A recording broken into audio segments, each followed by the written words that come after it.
okuwenja akalulu mu kulonda kw'ebyalo kwaggiddwako akawuuwo olunaku lw'ejjo okwetooloola eggwanga lyonna. Mu bitundu by'Empigi okuwenja akalulu kuno kweyongeddemu ebbugumu ng'era n'abali ku kkaadi ya NUP basazeewo kukawenja wamu kitole mu Town Council y'Empigi era nga bano babadde bava mu luka ku muluka nga bwe baperereza abantu. Abaffe ebibiri bakoze eki badduse bwe bajja ne paati otodduka tokuba muntu toyomba na muntu sigalawo ng'oyimiridde ng'ozirize miki mikono ffe twagala kalulu kaffe nga kali mabega wa Nvuli Richard. Bano basookedde mu muluka gw'amaziba nga batuuse ku byalo okuli Mebe Makuku, Mulole, Lungala ne Bugombe wakati mu Mbuutu. Tuze mbasaba kyolwaleero bwe mba mpiseemu nze mpaddeyo poloti yange awo tujja kufuna omuzindalo ogusinda ewange nga guweereza Lungala. Ne bannyabo nze nzijidde mu kibiina kya Nuupu era nsaba mumpagirireyo kubanga obukulembeze bwe mba mpiseemu sigenda kukulembera bannuupu bokka, sigenda kukolera bannuupu, ngenda kukolera abatuuze baki bonna. Nsaba tukolaganire wamu nga tuli wamu. Bano buli gye babadde batuuka nga buli omu aweebwa akadde okuperereza akalulu wakati mu kusuubiza bye bagenda okukola. Nja kukwatagana n'abantu abo tuzeewo enkola eya bulungirwansi nga ebinnya mu nguudo ng'ezimu n'osanga nga ekinnya kyeyongedde okubanga kinene nnyo nje nja kuba nga nsobola okukumakuma abantu bano ne tukwataganira wamu. Nze nja kuba kuba mukulu muliro tukwataganire wamu tusobole okuziba ki ebinnya ebyo.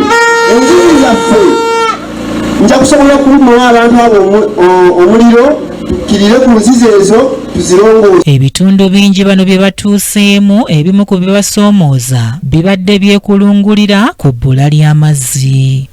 Okufuba embeera wange ono Farida tufune bwolosatu ey'ennembe ey'ennaabona Musenga n'ey'Emagugu ebyerimu byentuukirako kubanga essaawa zino eno budde bwa musana naye abantu batindidde ngenda okunoonya amazzi.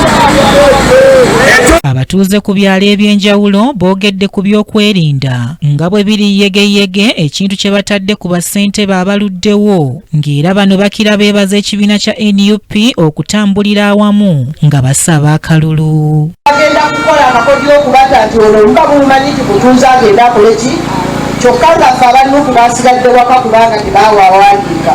Mugende kasa bagamba nti mwenna bwe bakumanya nti oli mutuuze musimbe namwe mukole ki musimbe mukategedde. Kosi bw'obanga oli mutuuze nga tewakuwandika tosigalayo waka genda obeere wali olindirire kubanga akakakoze bakakoze nga bo bategese eddaaba abo okujja mu ki. Abeesimbyewo nga tebannatandika kusaba kalulu mu bitundu byonna gye batuuse obwedde omuteesiteesi w'ekibiina asooka kwanjula muntu gwe yawa kkaadi era n'amukwasa umbrella ng'akabonero k'ekibiina.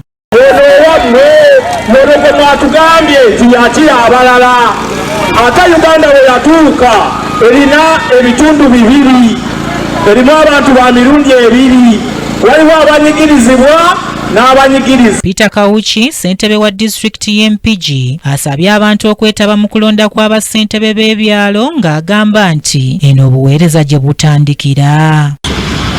Okwebaza obukulembeze bw'ekibiina kya National Unity Platform abaatula ne bakinogaanya nti akalu ke tugendamu ako bassentebe bwa LC wano akaba bakyali nga National Unity Platform wano mu Mpigi Town Council bakkaanya okukanoonya kyalo ku kyalo nga ttiimu. Kino kye kigenda okuyamba ekibiina okuddabululwa, kye kigenda okuyamba abantu baffe abafuna ebizibu ebyasooka okumanya nti kati gwe muwaatwa gwokka gwe balina okusereza ebitagenda buki ebitagenda bulungi.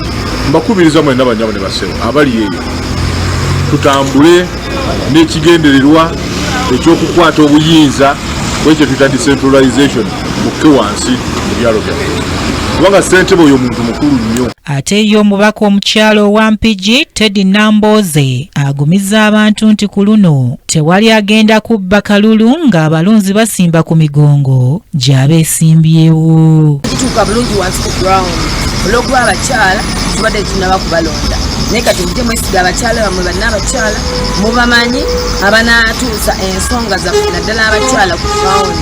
Tumanye bannamwandu bali bameka, basingle mothers bameka, omukyalo oyo atuukikako atagenda kweyagaliya tajja kuba mulungi nnyo okubanga mumwesiga.